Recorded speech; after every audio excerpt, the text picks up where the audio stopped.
And Anthony D'Ambrosio is the writer and the director of a brand new film coming out next month, just about a month from today, called Triumph of the Heart, and it's about Maximilian Kolbe. Anthony D'Ambrosio, thank you for being with us. Hey, thank you so much for having me, Sai. Am I correct to say that love and devotion to the Blessed Virgin Mary is what we can attribute a person like Maximilian Kolbe to? Absolutely. I think that Maximilian Kolbe is the example of I think, perfect confluence of both an incredible like masculine spirit of self-sacrifice with the tenderness of Our Lady. And you can see his missionary heart in the way that he um, showed up to Auschwitz and was able to bring light to darkness, to enter into the suffering of others. And I think that you can see the image of Christ in him, perhaps the most polished and clear image of Christ's face to the 20th century church, because of his devotion and his connection to Mary. I think that she revealed to him and formed in him that image, that icon that he bore to Auschwitz. I had to say, you say the word Auschwitz, and you think that is the symbol of the absolute greatest depravity of the 20th century, the most depraved century in the history of humanity, where humanity sunk to its lowest point in the 20th century, at the same time also reaching its highest point in the 20th century. It's a century of complete contrast. One of the things that Maximilian Kolbe, you note about is his devotion to Jesus, his love of the church, his love of the faith, and his love of his fellow human beings. You said he went into the worst places. Well, yeah, Auschwitz is the worst place of the 20th century. He was also a minister, weirdly, I find this very odd about his life, in the city of Nagasaki before the war. So it's almost as if his life is a marking out of the places that God most wanted to be in the 20th century. I think that there's something really interesting about that as almost a reference to even Christ. I think that the descent of Christ in the incarnation into Jerusalem, into Israel, it was very much a act of like entering into perhaps like one of the hardest, worst places with the most difficulty. And I think that we see in Christ's descent, even down into the cross and into hell, really, that is the journey of the Christian who follows Christ. When we call ourselves Christians, that is what we're saying we are willing to do, to pick up our crosses and to walk into hell and to bring light there. And we've been given the mandate to do that and given the light to do that.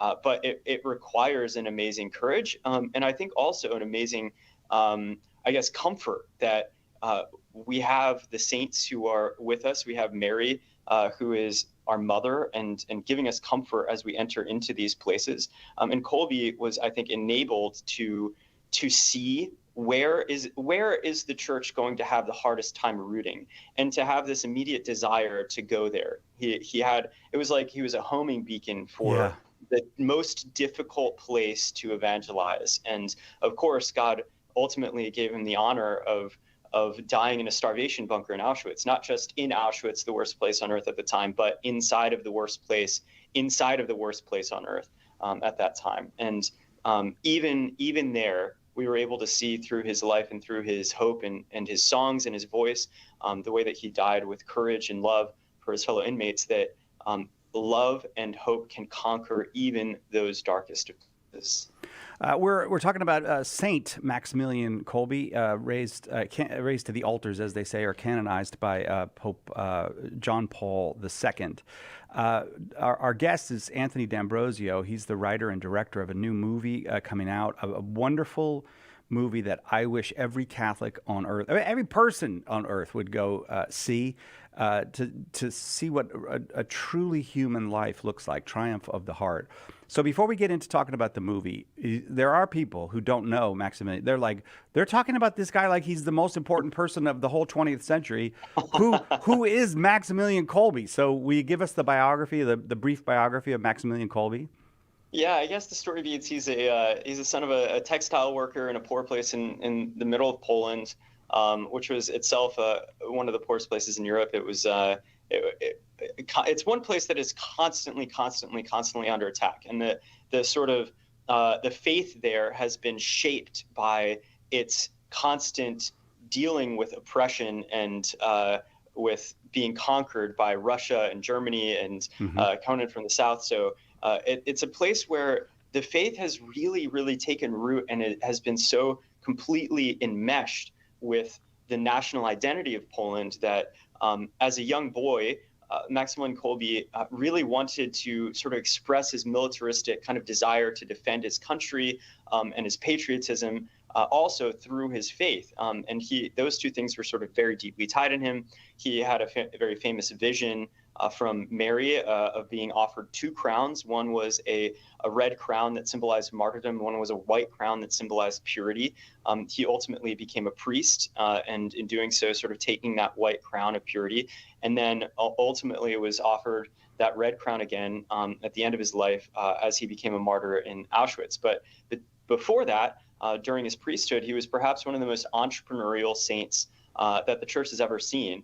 He saw the coming of the 20th century culture of death through mass media, through propaganda, through radio, through the newspapers, and he became the first Catholic saint to, and perhaps the first Catholic ever to really build a media conglomerate. Before EWTN, before Word on Fire, St. Maximilian Kolbe was the one who really showed that evangelization through mass media is kind of the next wave of the 20th century. And he waded into that fight, rolled up his sleeves, raised money as a Franciscan friar to get into the very expensive and difficult, logistically difficult challenge of distributing a magazine all across Poland, a newspaper all across Poland, getting a radio started when all of these things, of course, were incredibly expensive and difficult and work intensive, logistically intensive.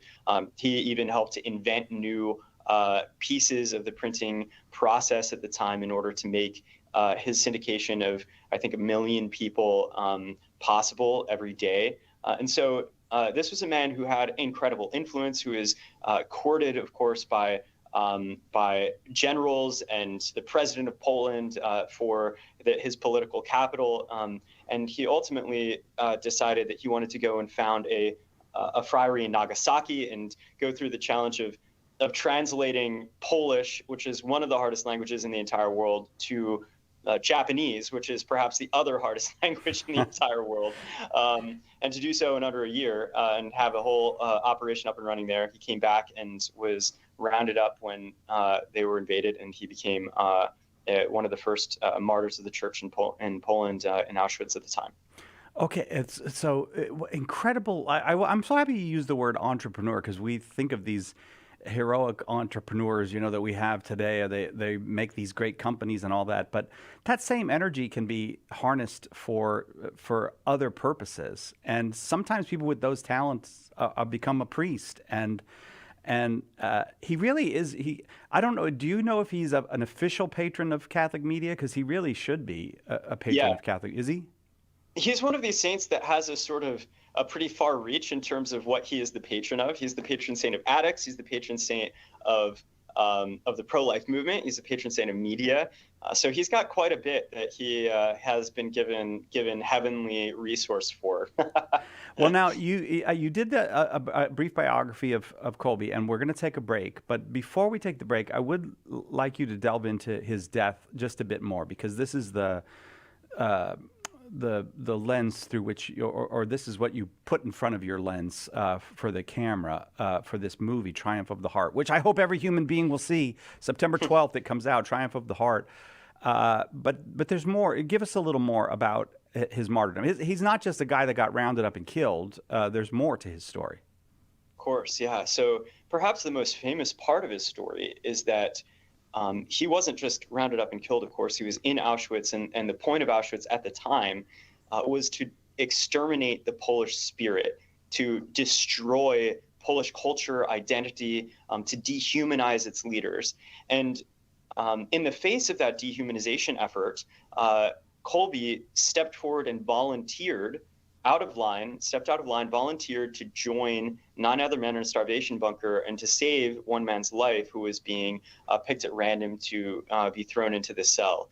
And this was a torture that was being used, both as psychological torture and a literal torture, in order to deter people from going missing or from escaping. If somebody who escaped at the time, they would be all of the people in their bunkhouse would be rounded up. They would 10 would be picked at random to die in this really terrible, terrifying way. And so Kolbe volunteered to enter into this death and to accompany these 9 other men through their death voluntarily. And I think that one of the details of it that is so amazing that perhaps many of us have heard, a lot of people know that he was singing songs and praying the rosary, and ultimately he wasn't even starved to death. He survived for 14 days without food or water, and ultimately had to be injected to be killed because he was causing so much trouble. Was that he was using his voice all the way up until the moment of his death to proclaim God's goodness. And even in the darkest place on earth, his voice could be heard singing. And ultimately, those who were walking by, who were even working inside of this prison chamber or this prison block, they said that this place normally sounded like hell. It was the sounds of hell, the sounds of the deepest human anguish possible. And while Kolbe was there, it became transformed into a cathedral. And I think that there's a miraculous story of hope and of conversion in that. And that was what I wanted to focus on in the movie. Our guest is Anthony D'Ambrosio, who wrote and directed the movie Triumph of the Heart. And so we'll talk about the movie. It's wonderful to be able to celebrate Maximilian Kolbe on his feast day, right before one of the great Marian feasts. And we'll talk more about his devotion to the Blessed Virgin Mary and her help to him in his service to the Lord Jesus Christ while he was here on the earth. But when we come back, I want to talk about this movie because it's fun to have a movie to talk about in order to celebrate the life of Maximilian Kolbe right after this on Catholic Answers Live.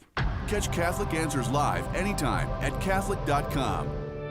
Are you a coffee drinker? If so, you can now enjoy a coffee roasted to perfection by the Carmelite monks of Wyoming. Delicious Mystic Monk coffee is roasted and prepared by monks in a hidden cloistered monastery and is available in over 25 varieties. All Mystic Monk coffees are works of perfection and labors of love. For more information on how to purchase Mystic Monk coffee, visit mysticmonkcoffee.com. That's mysticmonkcoffee.com.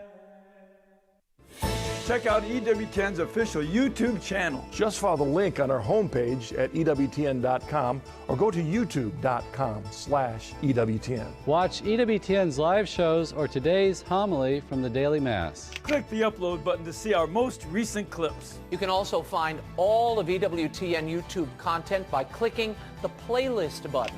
It's all on the official EWTN YouTube channel at YouTube.com/EWTN. Visit today.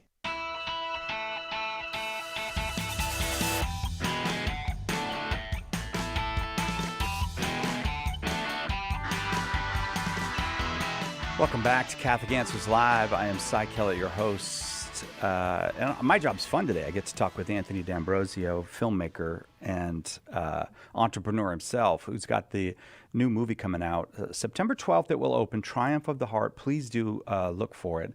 Anthony, I'm going to ask you to tell me about the movie, but while we've got folks listening, why is it important? Like you were telling me before, you were beginning to tell me before we started this hour, that it's important that people come out when a movie opens, and that Catholics need to get savvy about this if they want more good Catholic films. Wait, hang on. Wait, I got no. Oh, sorry. We didn't have audio of you. Go ahead. Start again. Okay. Tell me about films opening, Anthony D'Ambrosio. Well, yeah, I think one of the things that's so fun about the Catholic community is that all of us have a pretty high appreciation of art. You know, we're all humanities majors. We've been steeped in kind of the Catholic tradition, so we have a high bar. And I think we've been very disappointed by a lot of movies that have come out. And we're not the type of people that like to go to be the first people to do things. We like to be to hear about something from a oral tradition of 20 other people before we're like, okay, I'm going to take that seriously. It's part of our DNA. And unfortunately, the theatrical sort of movie industry does not sort of accommodate for that slow process. When a movie is being released, basically the distributor system out there looks at 2 days for the entire life cycle of the movie to determine exactly where it's going to go, what kind of deals it gets, how big it gets to be, totally based on the first 2 days of its opening in the theatrical release. Wow. And so if you wait for perhaps the second weekend to go and see an indie movie about a saint, it determines whether or not that movie, that's fine, that's great, that it will help it a little bit, but the sort of decisions about its distribution life cycle have already been made. And so we have to become savvy about this, because if we want to see more Catholic movies being made, being produced, being distributed, having a wider reach, we have to sort of approach this as going to vote, on the presidential election. Like, this is a deadline that when we go and buy a ticket and we go and see the movie and we bring friends, we're doing it as if it's a vote to say we want to see more of this happening. And the deadline for getting that vote in is Saturday nights on opening weekend. So for us, that will be Saturday night, the feast of the Holy Name of Mary. And we think it's an appropriate day to release a movie about St. Maximilian Kolbe, kind of in honor of her. And so that's the day that we're encouraging everybody to go and see this. So put it on your calendar that you're going to the movies to see Triumph of the Heart. September, so that would be September 12th and 13th would be the 2 days. That's right. Get there those 2 days, and then that's one of the things that will help more great Catholic movies be made.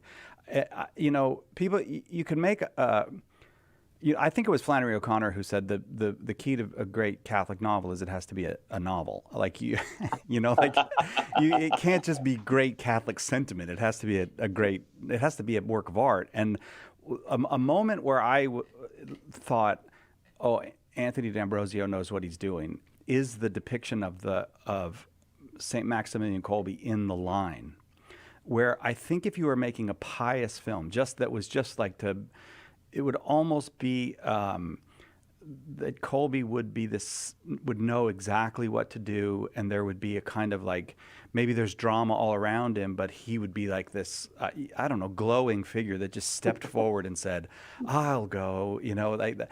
And that's not what, he's a saint, and he does step forward, but looking at the film, you're like, he's not sure what to do. Like, it's a moment where a lot of stuff's happening. It's happening kind of quickly. There's a lot of roughness and violence to the whole thing. And tell me about that. Tell me about depicting a saint, but not as a holy card. Yeah, I mean, this is one of the greatest things that I've desired ever since I was a boy, and I read the stories of the saints and was inspired by them, and kept encountering people telling their stories, whether it was in media or in books or whatever, in ways that I felt like were not actually good stories. They weren't dramatic, they weren't entertaining. But also, ultimately, the reason why they were not dramatic or entertaining was because the character of the saint was always depicted as having all the answers the entire time from the moment they were born. They were levitating, and you can't really relate with that. There's no drama to that. And that's not how God works in our lives. And so I think, for me, I came from the perspective of having lost my faith. That was where I was when I started to meditate on this story. It was not from a perspective of Catholicism and of just sort of like believing everything and taking it all in. I was incredibly skeptical of St. Maximilian Kolbe at the time that I began to really, be haunted by him. And I think my perspective on the story and the lens through which I was telling it was really this lens from the perspective of somebody who does not believe. Like, if I'm going to go down all the way into the grit of this story and tell it in a way that's going to appeal to people who do not have faith, I have to show it as if this character of Maximilian Kolbe is a human being who is like us and who doesn't always know what to do, who doesn't always have the answer, who often stumbles and says the wrong thing, and ultimately himself has to grow through the process. God is doing something in him as well as through the other people around him, even in this moment. And so that's definitely how we depicted it. And the movie gets very gritty. It's very like Passion of the Christy in its intensity because we wanted to get real. Yeah, but but there is the figure of Kolbe who we like, and so it's not like I don't know. It's not entirely bleak. I guess that's kind of that actually makes sense to me now that I'm saying it. That is Kolbe's role in Auschwitz in a certain way to allow us almost to look at what we can't look at, what we can't bear to look at. Because he's there, and so we can. It's almost like he makes that possible. I mean, that is what Christ did too on the cross. The idea that even from this kind of Old Testament story of the snake being raised up when all of the snakes were biting the Israelites in the Exodus, and Moses raises one up on a stake, and looking upon that snake is what heals everybody. There's something of the truth in God giving us the image of Christ on the cross that therefore allows us to bear our own suffering with grace and with redemption. It's the window into God's amazing active redemptive love to us. And that is the same for Kolbe, that he somehow by his descent into the most dark and difficult places and ultimately like corners of the human experience, it allows us to go there ourselves, and even encourages us to go there ourselves in our own imagination and our meditations, and then ultimately in our own sufferings, to be able to connect our sufferings to that story, and to say, if he could do that, we could also bear these crosses ourselves as well. Is it hard to make a movie with Nazis in it because they're a movie trope? Do you know what I mean? Like there's everybody's made a movie with Nazis in it, and so here is it hard to depict them in a way that's not just a cartoon? Yeah, I mean, you saw a little bit of it, right? So Yeah. What were your thoughts on how we depicted them? I would love to hear your immediate response, and then I can answer. The whole thing seemed like a human mess to me more than like it didn't seem to me that we were setting up the poor prisoners who have no agency, the utterly mean, gross Nazis, and then the holy shining saint who walks through the midst of that. It seemed much more of a jumble to me.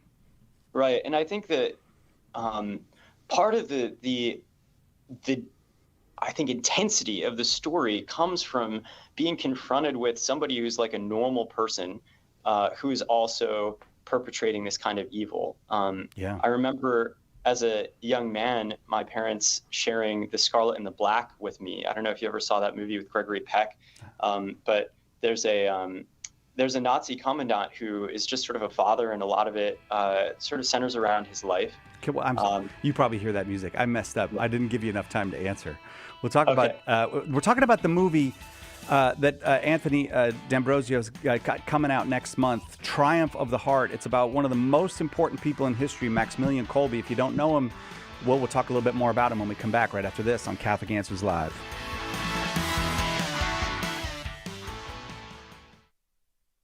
We hope that one of the things that we communicate here at Catholic Answers Live is that our Catholic faith allows us to be fully serious about all the problems we encounter in the church and in the world, but it also lets us have light hearts and maybe even mix in a bit of fun, and that is exactly what our good friend Joe Heschmeyer does in his popular podcast, Shameless Popery. You should check it out at shamelessjoe.com. Joe's got a deep grasp of the faith, morals, the teachings of the church, all that, but he's also got a witty conversational style. He entertains and he informs, but you will leave equipped to better answer the most common challenges, misconceptions, and questions about the Catholic faith. He's got insightful guests, he does on-air debates, and he takes a close look into all the things that you want to know about as a Catholic living today. You'll walk away knowledgeable and filled with joy. Look for Joe on his YouTube channel. Check him out at shamelessjoe.com or wherever you get your podcasts. And if you like what you hear, become a patron. Throughout history, some Catholics have been among the worst kind of villains, right? Or were they? In Cancelled, historian Steve Weidenkopf digs into the lives and controversies of some of these Catholics whose reputations have been blackened, often unfairly. He takes on the anti-Catholic versions of history and defends not only these figures, but the faith they represent. Order your copy of Cancelled today at shop.catholic.com or ask for it at a good Catholic bookstore near you. When the resurrected Jesus appeared to disciples on the road to Emmaus, they didn't recognize him until the breaking of the bread. The same is true today. In the Holy Eucharist, we really meet Jesus. In The Eucharist is Really Jesus, author Joe Heschmeyer explains how knowing Jesus in the Eucharist is the key to understanding all of Christian faith. Order your copy of The Eucharist is Really Jesus today at shop.catholic.com or get it at a good Catholic bookstore.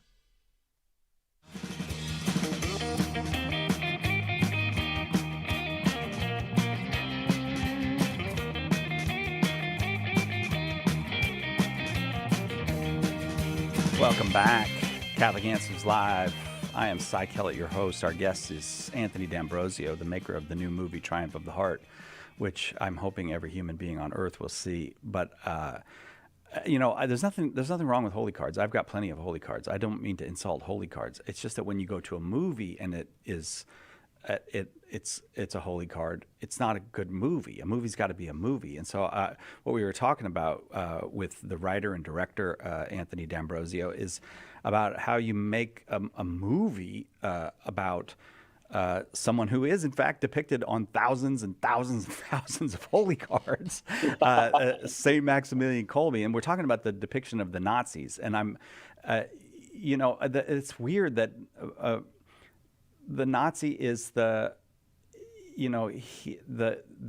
villain of so many movies. And you were talking about a movie I had not seen and I haven't seen with Gregory Peck, where he's both a Nazi and a dad.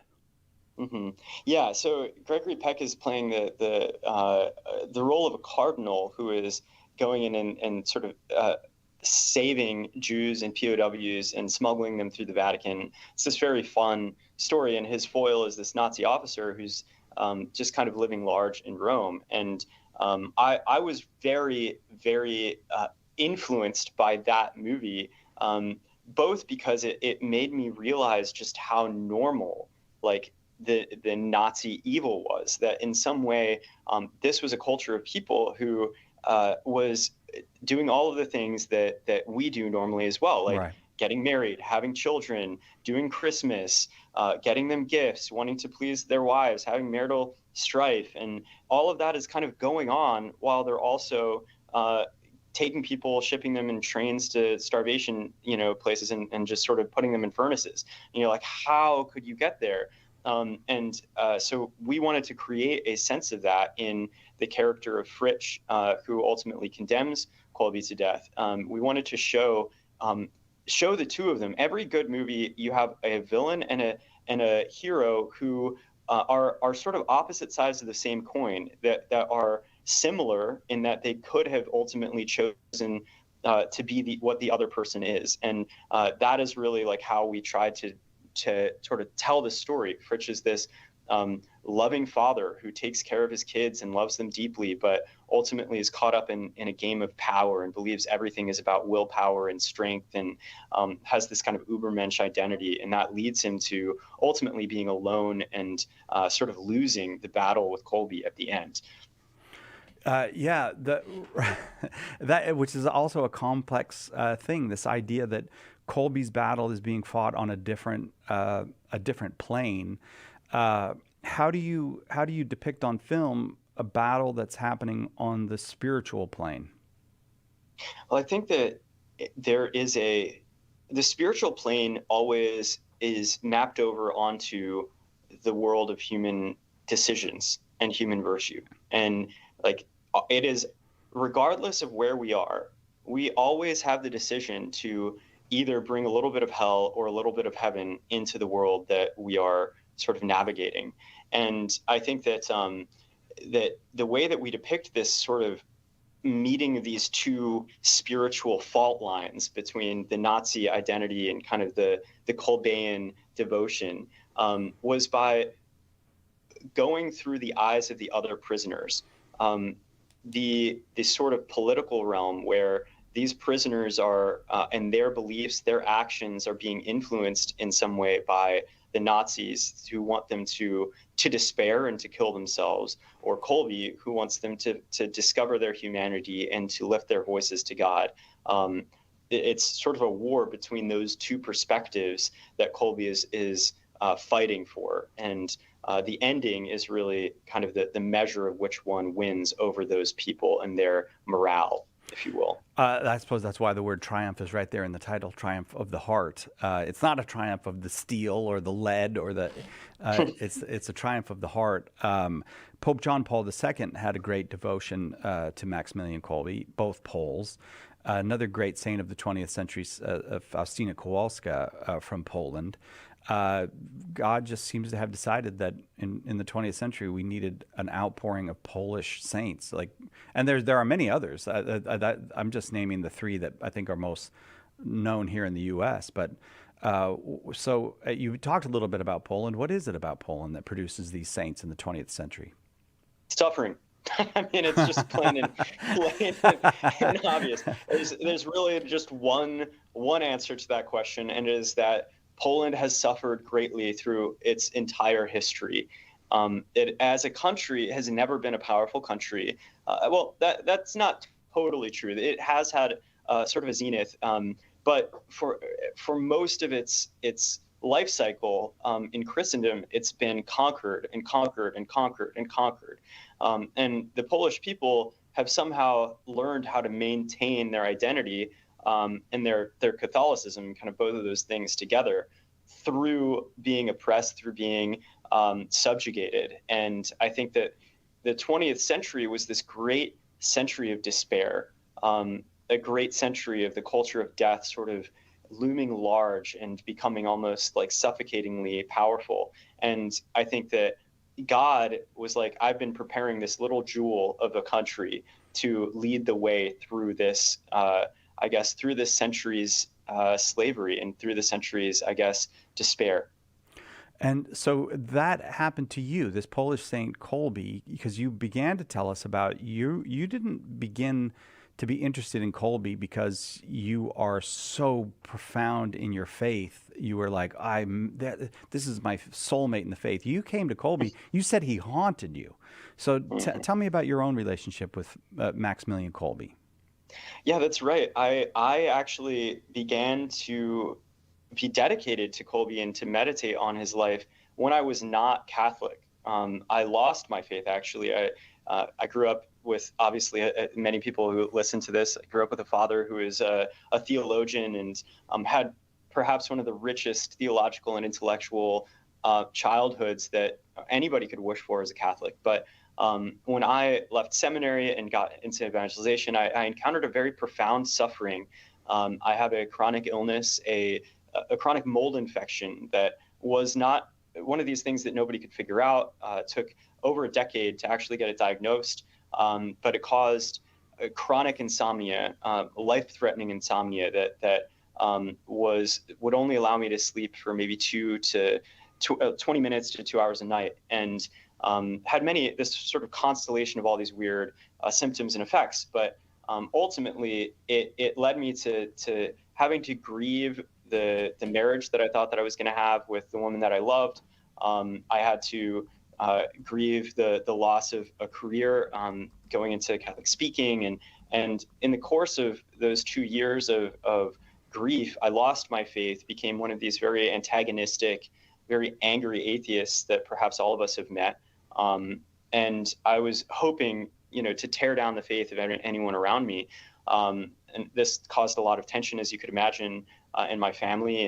And in the midst of that time, I was writing and doing a lot of freelance writing. And I found a client that was dedicated to Maximilian Kolbe, and they asked me to write an article about him. And during my research, I found all of these little details in his story that shocked me and that totally revolutionized the sort of impression of this sort of gruff, slightly stern and angry Polish priest that I had seen all these photographs of.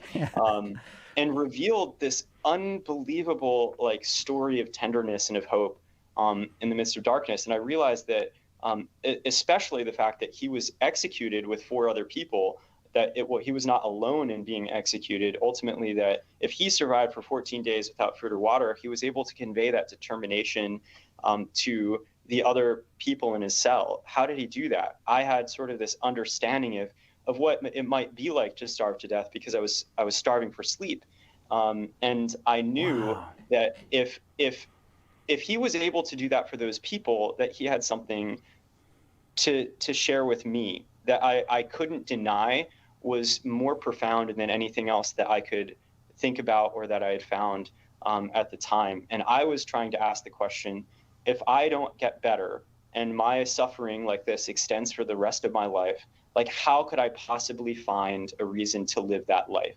And I felt like Kolbe was the person who had the answer for that. And somehow in the loneliness of my nights, I began to be haunted by sort of this saint and these conversations that I was having with him. Wow. So now you don't just go from that to taking your camera out and making a movie. There's a mid section on that. And I think there's a lot of people who would like to know, how do you get a movie like this made? Like, how do you go from idea or even script? And you have experience as a filmmaker making shorter kinds of, pieces of film. But how do you get a feature film made? How does that happen? Well, I mean, I think that the answer to that question is changing even as we're speaking, and our movie is actually one of those big spearheads of change. I'm somebody who's done a lot of grassroots marketing in the Catholic space, and previously to this, it was almost unimaginable that somebody could make a movie about a saint that is a period piece, just that's making it as an entrepreneur out of the Catholic kind of ecosystem, right? Like, if you think about how much Cabrini cost, that cost $40 million to make. Why? Because you have to recreate New York City in the 1800s. That is a very, very expensive budget. It is very difficult to recreate, Japan in the 1930s or Auschwitz in the 1940s. But there are a lot of things that are changing about technology and about the way that you can crowdfund. And so our movie is perhaps the first thing that where we're seeing a movie that is coming out of the Catholic ecosystem, that has been completely crowdfunded outside of the studio system, has no like big millionaires or billionaires who've dedicated their fortunes, on their deathbed to making a movie about a saint. This is like, mom and pop Catholic made. And I think that what led us to being able to do that was, one, my own journey. I think people saw a lot of authenticity in it and wanted to help. I posted a short film that we had made that was sort of a similar proof of concept, and we crowdfunded it and raised about $300,000 to go out in Poland, and then just kept on, going hat in hand to Catholics asking, can you give us miles? Can you help us to, cook dinner for our set? These sorts of things that allowed us just to really build something really amazing without a whole lot of money. Wow. So how long did it take you to make the film then? So you go over to Poland. Do you speak Polish? I do not speak Polish. So you're like Kolbe in Japan. You just said, I'm going there. I don't speak this. Okay. All right. So you're like, okay, I crowdfunded. Now I'm just going to Poland, but you don't speak Polish. How do you make a movie in Poland if you don't speak Polish? Yeah, I mean, the closest sort of reference point that people have to making a movie would be like planning a wedding. So basically, just imagine going to a different country and being like, I have to plan a wedding, but not one wedding. If you're shooting for 30 days or 20 days, it's like 30 weddings in a row. Every day is a new wedding, right? That's the amount of logistical complexity that's involved in it. You have to have hundreds of people who are involved in making a movie, all the way from the person who is like helping make sure that the car parking lot is safe, all the way to the person who is taking care of the snake or the rat, or like cleaning up the prison cell or putting on blankets onto actors in between takes. So there's so much that goes into it. And I think that it was really just the Catholic kind of community that allowed us to do it. I posted on Facebook. I was like, does anyone know anyone in the film industry in Poland? Does anyone know somebody in Poland that can take me around and show me Auschwitz and explain things to me? And of course, every person who is Catholic in the U.S. has a Polish friend who knows somebody in Poland. It's just like we're such a small world. Yeah. And that connectivity is actually what allowed us to sort of crowdsource all of the different things that we would need in order to make it happen in a very short period of time. But it took us about a few months to shoot, then it took us a year and a half to edit, and now it's taking another half year to get the distribution put together for this theatrical release. And so we're finally there. We finished the movie, we're releasing it on September 12th, and sort of putting that clarion call out there for Catholics to come and show up and sort of take that stance that they want to see more of this happen. Triumph of the Heart is the name of the movie. September 12th and 13th are the 2 days for you to go see it. If you, we'll talk about it again when we come back. But there's a big reason why you want to go the way the movie industry works in the first 2 days in order to show that these Catholic movies are worth making. And if you like Maximilian Kolbe, the Catholic Church got 1 million more of those saints. I mean, we don't have our Josephine Bakhita movie yet. I mean, we got. There's a lot of drama in these Catholic saints. So let's get out and see Triumph of the Heart. But I'll talk a little bit more about distribution, how you distribute a movie like this, and more about the wonderful, magnificent. I don't even have the words to describe the greatness of the Saint Maximilian Kolbe on his feast day here. We'll talk more about him with Anthony D'Ambrosio right after this. This is Archbishop Paul Coakley, the Archdiocese of Oklahoma City, and you're listening to Catholic Answers Live. Who was the first Catholic in your family? Were they evangelized by a friend, a coworker, a stranger? Did you ever think that you could be that person that God uses to save a soul, and that soul could save their family, their grandchildren, and generations to come? At St. Paul Street Evangelization, a Catholic nonprofit, we train, equip, and mobilize Catholic disciples to do the urgent work of evangelization. Catholic Answers is supported in part by St. Paul Street Evangelization, streetevangelization.com. He was a Jesuit, a cardinal, and a doctor of the Church. Matthew Bunson and the Doctors of the Church. St. Robert Bellarmine is honored for his immense contributions to theology, including helping to draft 2 important catechisms that defended church teachings during the Protestant Revolt. Pope Clement VIII named Bellarmine a cardinal because, as the Pope put it, Bellarmine had not his equal for learning.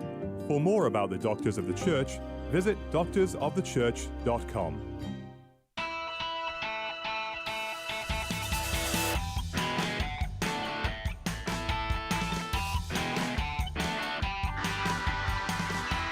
Welcome back. Catholic Answers Live. Anthony D'Ambrosio is our guest.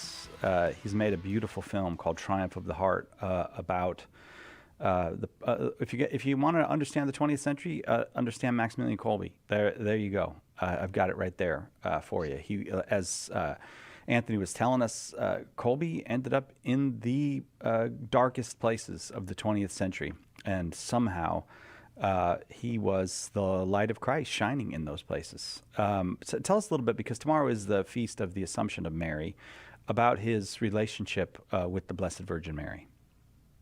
I think, yeah, so there can be so much said, and it would take much longer than 10 minutes to elucidate it. He's one of the greatest theologians of Marian theology, to be honest, and there's so much in there that I could get into. But for perhaps the more poetic direction to go, St. Maximilian Kolbe was raised in Poland, and the Queen of Poland is Mary, but particularly the image of Our Lady of Czestochowa. And in the film that we depict Mary as Our Lady of Czestochowa, and it's a sort of shocking image to kind of the American sentiment, because this is not the Holy Card Mary that we're used to.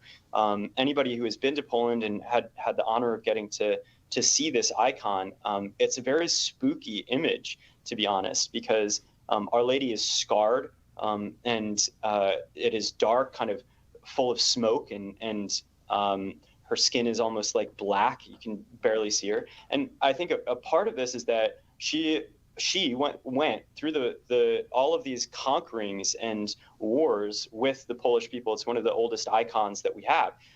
And her image as Our Lady of Czestochowa is an image of a scarred kind of a scarred woman who bears the scars of her children.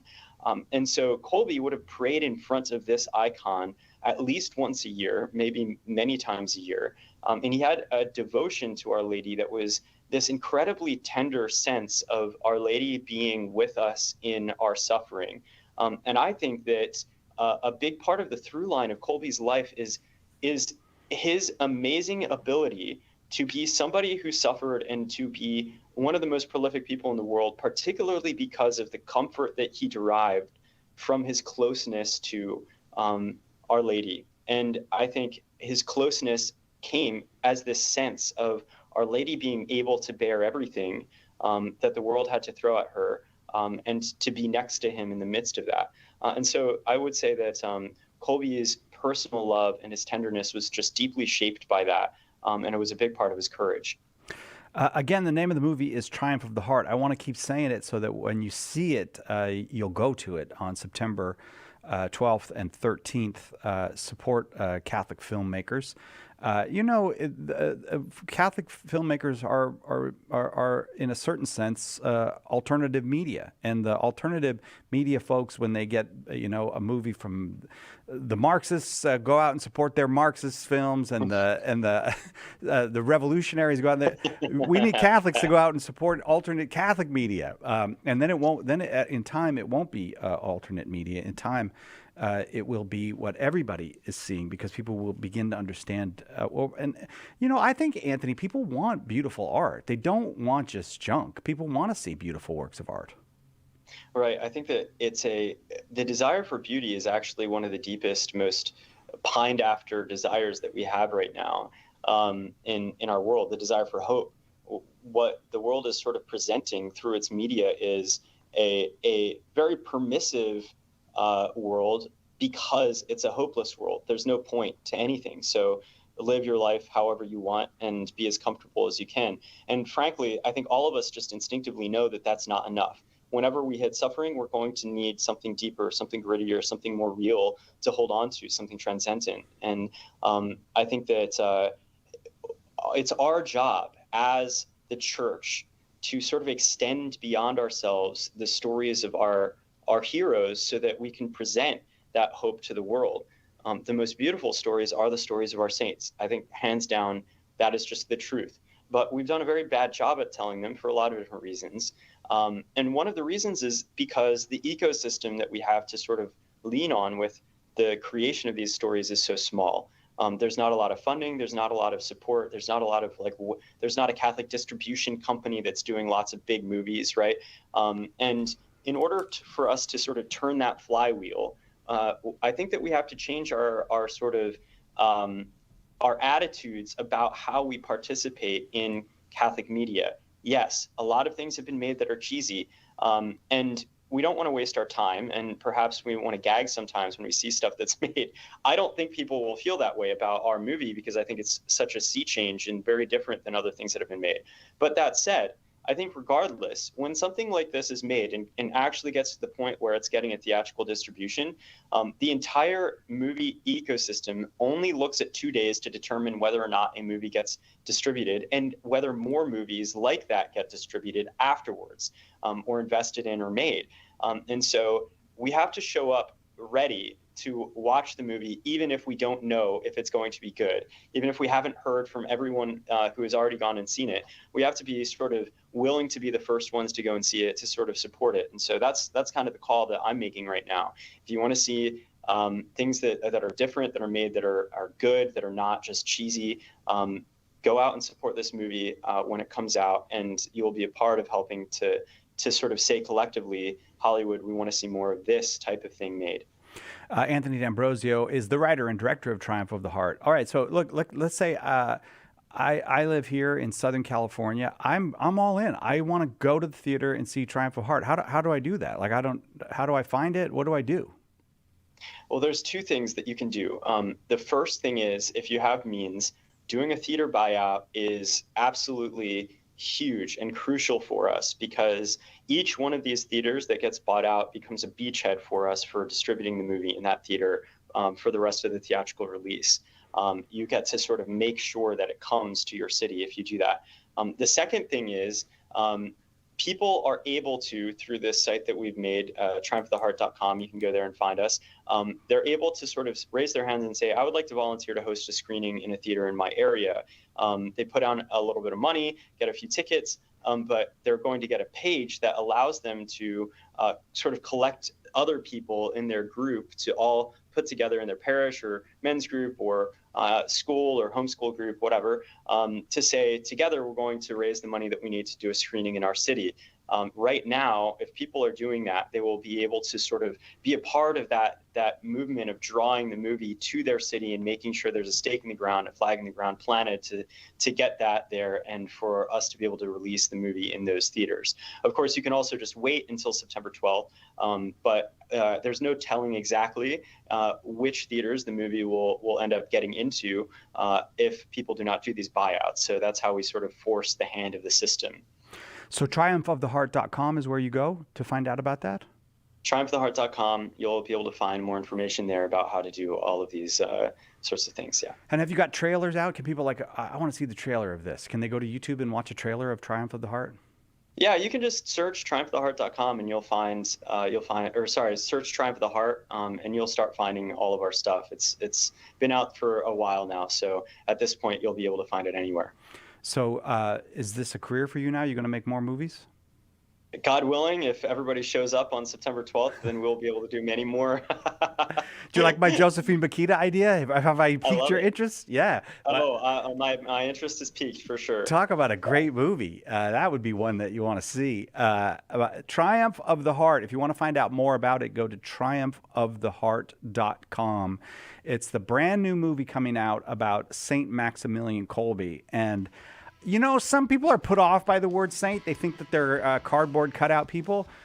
An absolutely fascinating person. You will not find a more fascinating person than Maximilian Kolbe. So do go see it, Triumph of the Heart. Anthony D'Ambrosio, you're my favorite D'Ambrosio now. Tell your dad that. Oh my gosh, thank you so much. Thank you so much for having me. Yeah, God bless you. I all the success in the world to you. God bless you for making this beautiful movie and for sharing it with all of us. Don't forget, September 12th and 13th, go see it, St. Maximilian Kolbe. Pray for us. And also don't forget tomorrow, a big feast day, the Feast of the Assumption of the Blessed Virgin Mary. We'll have new programming for you.